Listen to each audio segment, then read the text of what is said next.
Welcome to Half 2-4. Today in the episode, Liverpool continues to fall apart, and now a name that is painful even to pronounce has been added to the list of those who might leave. Barcelona wants a striker who just scored against them in the Champions League. FIFA is turning the World Cup final into the Super Bowl, and why Ekitike injury forces Liverpool to rush for Gordon. All this today. Let's go. World Cup final, July 19th, MetLife Stadium. And for the first time in history, a halftime show. FIFA President Gianni Infantino officially confirmed. For the first time in history, we will hold a halftime show at the World Cup final on July 19th in New York, New Jersey. And these are not just beautiful words. Are you ready? And now a detail that was not in the official statements yet. The show will be curated by Chris Martin, frontman of Coldplay, together with the band manager Phil Harvey. That is, it is not just some concert between halves. It is a thoughtful, artistic concept. The event is organized jointly with Global Citizen, the same organization that already holds large-scale concerts all over the world. And considering that FIFA also plans to capture Times Square on the final weekend, the picture becomes clear. This is no longer just football. It is a global entertainment event. Infantino says, "I cannot name the artists yet, but there will be more than one. It will be the biggest show on the planet. Fantastic." And you know what? This is where opinions differ. Americans understand this. They grew up on the Super Bowl, where the halftime show is sometimes watched more than the match itself. But for a classic football spectator, a break is time to discuss tactics, take a coffee, understand what is happening on the pitch, not to watch a concert. My view, the idea is bold, and maybe it will attract a new audience to the World Cup. But there is a risk if the break stretches for the show and the teams come out for the second half cold and unfocused, the questions will no longer be for the artist. Infantino is playing the American Infantino, and that is fair. You just have to remember, in the Super Bowl, the show is the main product. In the World Cup final, it is still football. Cole Palmer saw another article about his transfer to United and just laughed. Literally. "I have no plans to change clubs. When I see this, I just laugh," said Palmer in an interview with The Guardian. And then the most interesting part. "Manchester is my city, all my family is there, but I do not miss it. When I come home, I realize there is nothing there for me. So much for homesick." Now let's get to the point.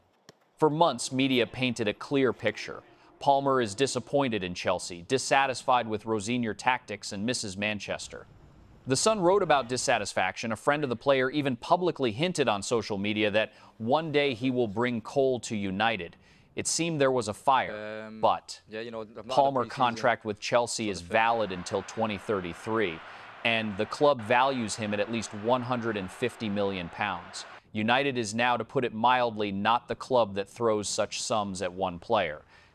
And this is without taking into account that Palmer himself ruled out a return to City. It turns out nowhere. And you know what? I believe him.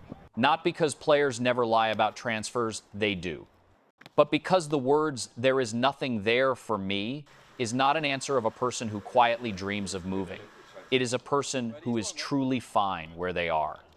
My verdict: this story is the most classic football empty talk of recent months. Good headline, zero reality. Palmer remains at Chelsea, period. Let's talk a little more about Chelsea. The Blues sent Jackson to Bayern, and it seems they are making good money on it, even if he sits on the bench. Here are the details of the deal that became known. If Bayern wins the Bundesliga, Chelsea receives €3 million. If they win the Champions League, another €5 million. In total, €8 million in bonuses, in addition to the already paid record loan fee of £14.25 million. And now the most interesting, these €8 million become very real. Bayern leads the Bundesliga by 12 points. With 5 rounds remaining, it is almost math. The title is in the pocket. That is, Chelsea can already consider €3 million their own. With the Champions League, it is more interesting. Bayern passed Real in the quarterfinals and reached the semifinals, where they will play PSG. The Champions League final this year, May 31st, will take place at the home arena of Bayern, the Allianz Arena in Munich. Playing at home in the final, is it a sign of fate or what? Now to Jackson personally.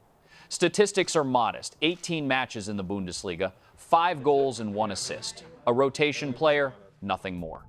The deal has an obligation to buy for £56.25 million, depending on the number of matches played, and the question of whether these matches will accumulate is still open. But Chelsea is unlikely to worry. They have already received a record loan fee, now almost certainly will get €3 million for the championship, and there is a real chance for another €5 million for the Champions League.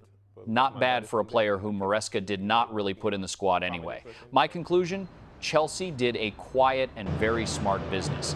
Jackson did not fire at Bayern, but London does not suffer much from this. Barcelona wants to sign a striker who just scored against them in the Champions League quarterfinals. No, this is not an editing error. It is Alexander Sorloth. Mateo Moretto reports. Barcelona made an official request for the Norwegian from Atletico. And this is against the background that Lewandowski's contract with the club expires already at the end of June this year, and the situation with the extension still hangs in the air. Why Sorloth? Barcelona sees in him a player with a similar profile to Lewandowski who is able to immediately adapt to the Hansi Flick system. He is big, physical, knows how to play with his back to the goal. That is a classic ninth. What is needed? And now attention. In 15 matches against Barcelona in the squads of different clubs, Sorloth scored 7 goals and made 3 assists. And this is even before he shut them up again in the Champions League quarterfinals this week. In his first 100 matches for Atletico, he scored 41 goals and 3 assists. An evil genius, that is an understatement. What about the contract? Sorloth signed a 4-year deal with Atletico in the summer of 2024 until 2028 base salary, about €7.2 million a year. Atletico paid about €32 million plus bonuses for him to Villarreal. An important point, if the club sells the player, 20% of the profit goes to Villarreal. That is the deal will cost Barcelona significantly more. And you know what is most interesting? Louis apparently no longer considers the Barcelona offer as a priority. The Pole is thinking about options, and Barca is thinking about Sorloth. My opinion, this is a transfer that looks strange only at first glance. Yes, signing a striker from a competitor is strange, but if Louis leaves, Barcelona will be left with only Torres as a 9. And Sorloth is guaranteed goals, even if he only scores against you. Liverpool is in transition. Arne Slot said it himself. But transition is mild. If you look at the figures, it looks more like a sale. Salah is leaving. Robertson is leaving. Trent is already in Madrid. And now the Telegraph says this is not all. 7 more are preparing to exit. Curtis Jones wants more playing time. Gomez is stuck in limbo. Chiesa was getting minutes in crumbs. Elliott is on loan at Aston Villa. Ramsey and Williams are just finishing contracts and quietly disappearing. But there is one name that hurts the most. Alexis Mac Allister, world champion, heart of the midfield, one of the last symbols of the Klopp era at Anfield. According to Fichajes, the Argentine gave his representatives instructions to study options for moving to Real. Madrid is ready to offer €100 million and believes that Mac Allister can ask for a transfer himself. Moreover, there is information about a swap. Mac Allister to Madrid, Camavinga to Liverpool. The player himself brushes it off. I read rumors, but what matters is the present. No matter how much the club loves me, if I play badly on the weekend, the interest will disappear, he told Taisi Sports. So beautifully said. But Trent also spoke beautifully. And while Liverpool decides who goes in the summer, the club received another blow, this time right in the middle of the season. Liverpool spent over £300 million on a new attacking triumvirate. Isak works Ekitike. Together they played exactly 88 minutes. Then the floor at Anfield and a torn Achilles tendon. In the Champions League match against PSG, Ekitike left the pitch on a stretcher. At the earliest, he can return in January 2027, in the worst case in April. The World Cup this summer? Forget it. The 23-year-old striker managed to score 19 goals for Liverpool in the France national team this season. He was one of the brightest signings of the summer, and now he is out for a year. And now to the context. Isak record signing of British football for £125 million also missed most of the season due to a broken ankle. The match against PSG was his first start after returning. They finally played together, and in 27 minutes were left without Ekitike again. Slot after the game, losing a match hurts, but losing players is what haunts us all season. This is not just bad luck. This is a systemic problem with luck. And here is what happens when one striker is out for a year, the second just came out of a long-term injury, and the club is simultaneously losing 5 key players. You go to the market, and the first name, Anthony Gordon. This is not a new story. Last summer, Newcastle rejected several offers for the winger. Now the situation has changed, and on both sides. Gordon wants to decide the future before the start of the World Cup. He wants to play in a top club in the Champions League. Newcastle feels this and prepares to sell dear. Minimum £50 million real figure over £80 million. Contract until 2030, £150,000 a week. There will be no discounts. Competition is serious. Arsenal and Bayern, the main contenders.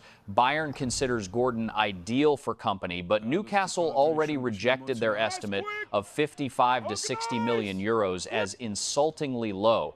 Liverpool enters this race with a clear logic. There is a hole in the attack. There is a player who closes this hole. Gordon fast, straightforward, technical, everything needed for the slot system. But there is a question. Over £80 million for a winger when ahead, a complete squad reset and a bunch of exits? Liverpool is now spending and losing at the same time. Slot said transition. But a club in transition is not the same club as 3 years ago. And Gordon knows this too. Iraola is leaving, Rose is coming in. Bournemouth decided everything in a matter of days, and this is telling. Bournemouth reached an agreement with former coach of Gladbach Dortmund and RB Leipzig Marco Rose as a successor to Iraola. There is no official announcement yet. The club is working on the documents and a work visa, but there is a deal, and it is already a fact. Now, context.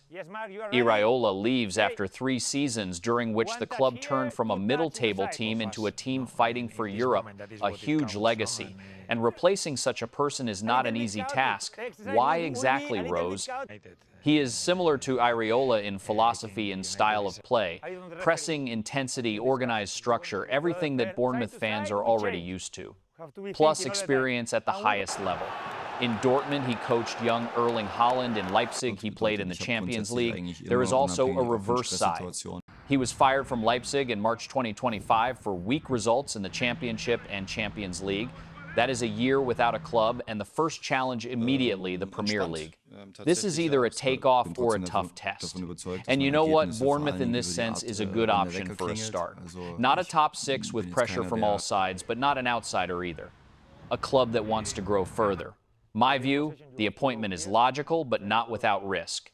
Iraola raised the bar. Rose must now prove that he can not just coach in the Bundesliga, but also survive in the pace and chaos of English football. The season will show.